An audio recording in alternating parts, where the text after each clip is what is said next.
తప్పనిసరిగా గవర్నమెంట్ దృష్టి తీసుకొని పోయి సర్పంచులకు సంబంధించిన బకాయిల్ని ఇవ్వాలని చెప్పి ఇవ్వాల్సిందని చెప్పి అనేటువంటి మాటను కూడా నేను నా వైపు నుంచి కూడా చెప్తాను. ఎందుకంటే స్స్థానిక సంస్థలు వచ్చినటువంటి వాటిగా నన్ను పరిచయం చేశారు కాబట్టి నేను ఎంపీటీసీ సభ్యుడిగా కూడా గెలుపొందిన, జడ్పీటీసీ సభ్యుడిగా, ఎంపీపీగా, దేవస్థానం చైర్మన్ గా కూడా పనిచేసిన సందర్భం, తర్వాత శాసన సభ్యుడిగా విప్పుగా కావడం ప్రజలు అవకాశం ఇచ్చిన సందర్భంలో వచ్చిన సందర్భం.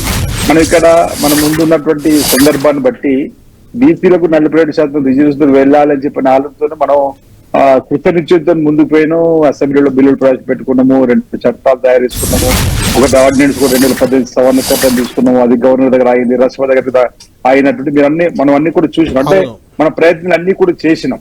ఇప్పుడు మనకు 3 అంశాలు, మన 3 అంచెల వ్యవస్థలు ఇక్కడ సర్పంచ్, ఎంపీడీసీ, జడ్పీడీసీ కూడా జరుపుకోవాల్సిన సందర్భం. సర్పంచ్లేమో పార్టీల రహితంగా, అంటే ఇండిపెండెంట్ గానే ఎలక్షన్ జరుగుతున్నాయి కాబట్టి ఇంతకుముందు వారు అన్నట్టుగా సరే మనం అంటున్నా గ్రామ పంచాయతీలలో అభివృద్ధి జరుగుతున్నాయని చెప్పి గ్రామ పంచాయతీ సర్పంచ్ లేకపోవడం ఇబ్బందికర వాతావరణం ఏర్పడుతుంది, 15th ఫైనాన్స్ నుంచి వచ్చే డబ్బులు రాకుండా ఆగిపోతుందని చెప్పని ఈ క్రమంలో జరుగుతున్నటువంటి ఒత్తిళ్లు, అంటే ఇప్పుడే హడావుడిగా ఎన్నికలు జరుపుకోవాల్సిన అవసరం ఏముందనేటువంటి చర్చ ఓవైపు ఉన్నప్పుడు మరోవైపు ఎందుకు ఎన్ని రోజులు పెట్టకూడదు గ్రామాలు అభివృద్ధి జరుగుతున్నాయి కదా, ఎందుకు ఈ ప్రభుత్వం ముందుకు రావడం లేదు అనేది ఒక రకం. అంటే 47% రిజర్వేషన్ ముందుకు పోతున్నాడు, కొంచెం బీసీ బిడ్డలు కానీ ప్రజలు కానీ విశ్వసించారు, సరే ఈ ప్రభుత్వం మంచి ఆలోచన ముందుకు పోతుంది ఆగుదామని చెప్పని.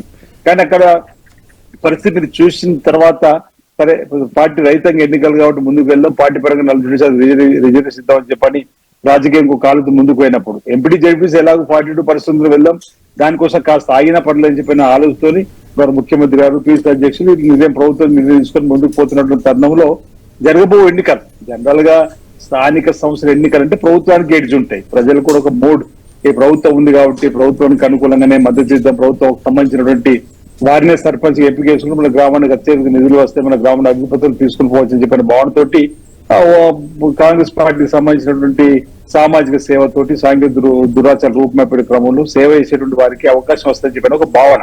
పార్టీ రైతులు జరుగుతున్న ఎన్నికలు అయినప్పుడు కూడా మనకు సంబంధించిన వాళ్ళని కూడా 42% ఎంపిక చేసుకోవాలని చెప్పని ఎక్కడికక్కడ వెసులుబాటు వేసుకోవాలని చెప్పని ఒక ప్రయత్నం చేసుకుంటూ మేము ముందుకు పోతున్నాం. ఇటీవల జరిగిన జూబ్లీస్ ఎన్నికలు కూడా చూసినాం. ఒక రకంగా రెఫరెండంగా భావిస్తారని చెప్పిన ప్రతిపక్షాలు అన్నప్పుడు కూడా ఉపాధిగా మేము చేసిన సంక్షేమ కార్యక్రమం చెప్తాం వెళ్ళినాం. ప్రజల మూడు కూడా తెలిసింది కాబట్టి ఆ ఆలోచన కోసం రేపు వారు అన్నట్టుగా ఇప్పుడు సర్పంచ్ గారు, వారి చైర్మన్, ప్రెసిడెంట్ గారు, రాష్ట్ర అధ్యక్షుడు ఉన్నటువంటి వారి యొక్క ఆలోచన, వారి ఆవేదన, వారు ఏదైతే అన్నారో అది వాస్తవం. దాన్ని కూడా తప్పనిసరిగా మేము ప్రభుత్వం దృష్టికి తీసుకుని వెళ్ళి వాటికి నిధులు ఇవ్వాల్సిందే వారికి పద్ధతి ప్రకారం. అంటే మనకు ఉన్నటువంటి ఆర్థిక పరిస్థితి కూడా వారికి తెలుసు, మనం కావాలని ఆపినటువంటి సందర్భం కాదు, రాష్ట్ర ఆర్థిక పరిస్థితిని బట్టి జరిగినటువంటి వెసులుబాటుగా చూడాలని చెప్పి సందర్భం